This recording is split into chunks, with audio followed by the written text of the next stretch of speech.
Jerusalem is often explored on foot, but another way to see the city is to find ways to get above it all and look down on some of its amazing sights. Our first stop is the well-known tower of the YMCA, or IMCA as it's usually called in Israel. My guide, Madeline, was full of interesting facts about the Y.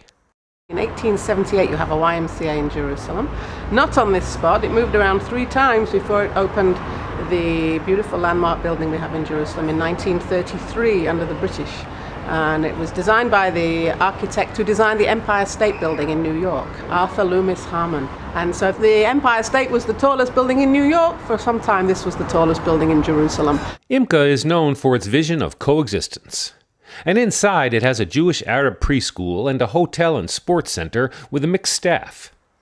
General Allenby gave the dedication speech for the building in 1933. Here is a place whose atmosphere is peace, where political and religious jealousies can be forgotten and international unity be fostered and developed. But let's go about 180 feet up to the roof.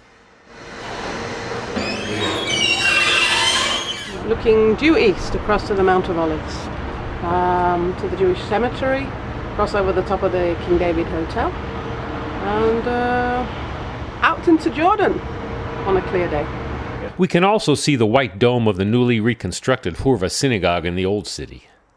In the other directions, we can see the windmill in Yamin Moshe, the Old Jerusalem train station, and Independence Park downtown. And one more Madeline fact.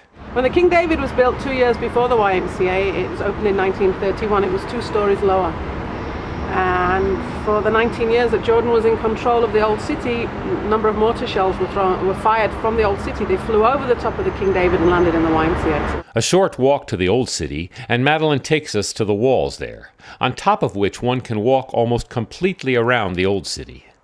The walls were built by Sultan Suleiman in 1532, and until 1860, all of Jerusalem's residents lived inside these walls. We're looking across the valley of the Hinnom, the valley of hell, the traditional place of child sacrifice over 4,000 years ago to the Canaanite Ammonite god Moloch. And on the other side of the valley is the King David Hotel, and we can see the top of the YMCA tower popping up behind. Other good views to choice parts of the Old City include the Tower of David and the Austrian Hospice. Madeline gives me her overview. I really believe that the only way to really understand the city is from above. In order to understand the warrens and alleyways of the city when you're inside the old city walls, otherwise you have no idea where you are. It's all a maze. And we're standing now on the roof of Eish HaTorah Yeshiva, accessed by paying a small entrance fee. This is the closest view, I think, of the Western Wall. And behind it, of course, is the Temple Mount, the Golden Dome of the Rock, Al-Aqsa Mosque, the remains of Wilson's Arch coming out of the wall, and way beyond, the Orthodox Church on the Mount of Olives.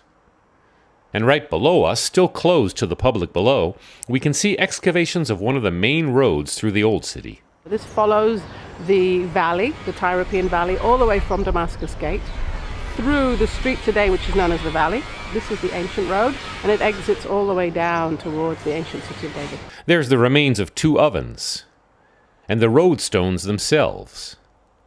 This is Jerusalem from above.